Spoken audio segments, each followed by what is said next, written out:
கந்தா கடம்பா திருமுருகையா சிவகார்த்திகேயா மால்மருகா செந்தமிழில் திருப்புகழ் பாடி நின்றால் மனம் மிஞ்சிடும் இன்பம் விளையுதையா.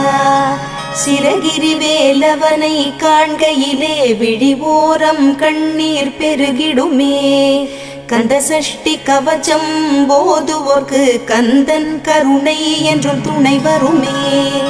பங்குனி உத்திர நாளினிலே உனை நினைந்தே காவடி சுமந்து வந்தோம். புன்னகை புரியும் ஷண்முகனே உன் சன்னதி தேடி ஓடி வந்தோம்.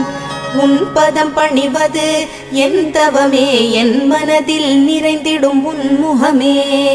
ஷண்முக பிரிய குஹ குரு சரவணனே வந்தே இன்னருளை தர வேண்டும். தென்பழனி மலையில் ஆண்டி முகம் சென்னிமலை